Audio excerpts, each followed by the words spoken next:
Hello दोस्तों, मेरा नाम है प्रिंस और आप देख रहे हैं हिंदी कहानी। अगर आप मेरे चैनल में नए हैं तो प्लीज़ सब्सक्राइब करें ताकि मेरे हर एक नए वीडियो सबसे पहले आप तक पहुँचे। तो आज हम एपिसोड 1 डिज्नी राजकुमारी रेमचेल की एक प्रेम कहानी जो एपिसोड 1 शुरू करते हैं। बहुत समय पहले की बात है। यूरोप महाद्वीप के जर्मनी देश में एक पति और पत्नी रहा करते थे। दोनों एक दूसरे के सिवा और कोई नहीं था।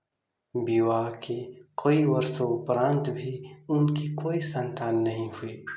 समय इसी प्रकार से गुजर रहा था कि अचानक एक दिन स्त्री को अपनी कोख में संतान की अनुभूति हुई और गर्भावस्था के दौरान उसको कुछ इस प्रकार का महसूस हुआ कि उसको रेमजेल नामक एक साग खानी चाहिए।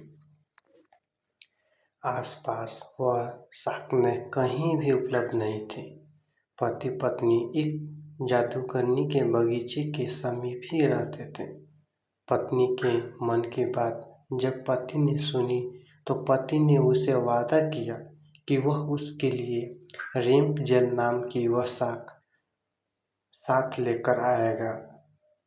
बगीचे में चोरी से घुसकर उसने वह साग अपनी पत्नी के लिए तोड़ी और यह क्रम कई दिनों तक चलता रहा। एक दिन बगीचे की मालकिन जादूगरनी ने, जिसका नाम डेम गोथेल था, उसे यह चोरी करते हुए देख लिया और जादूगरनी ने पति को बंधक बना लिया।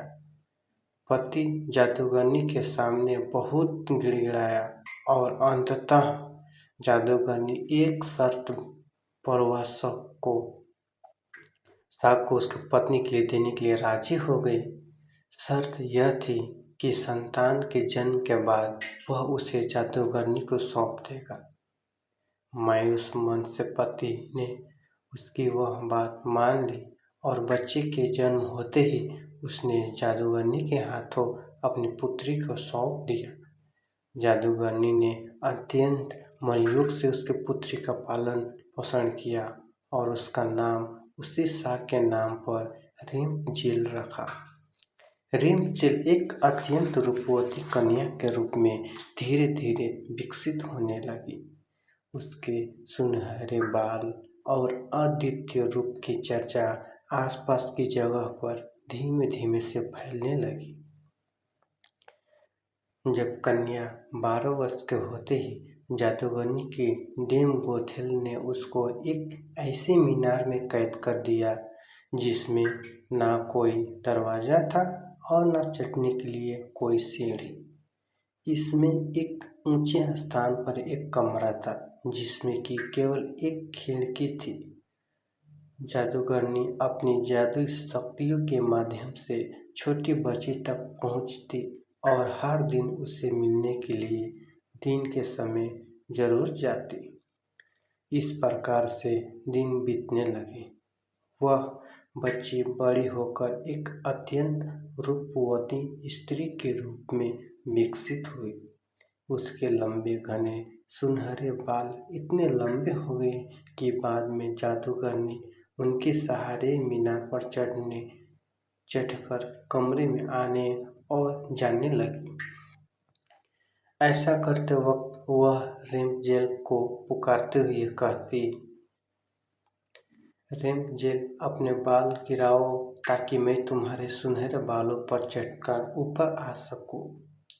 समय इसी तरह से गुजरता गया और एक दिन किसी राज्य के राजकुमार घूमते घूमते उस क्षेत्र में आ गए जहाँ पर रेमजेल उस मीनार में रहती थी।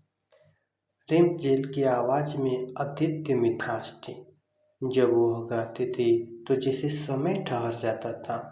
एक दिन राजकुमार को टहलते टहलते एक मधुर आवाज़ सुनाई पड़ी।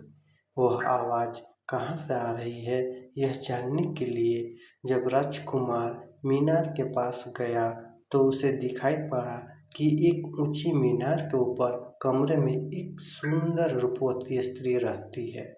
उसकी इस मीठी आवाज़ को सुनकर राजकुमार उसकी तरफ अत्यंत आकर्षित हुआ और वह अपनी उत्सुकता पर काबू न रख सका। उसने मन में ठान ली कि इस बार बंद मीनार में रहने वाली स्त्री जिसकी आवाज़ इतनी मधुर है के विषय में जानने के ही रहेगा। एक दिन जब दिन के समय जादूगरनी रेमजेन से मिलने के लिए आई तो उसने जादूगर को वह शब्द कहते और बालों के जरिए ऊपर चढ़ते हुए देख लिया। राजकुमार ने इस प्रकार जब रात के समय रेमजेल को पुकारा तो उसने उसे आने के लिए मीनार के सहारे अपने बालों को लटका दिया। राजकुमार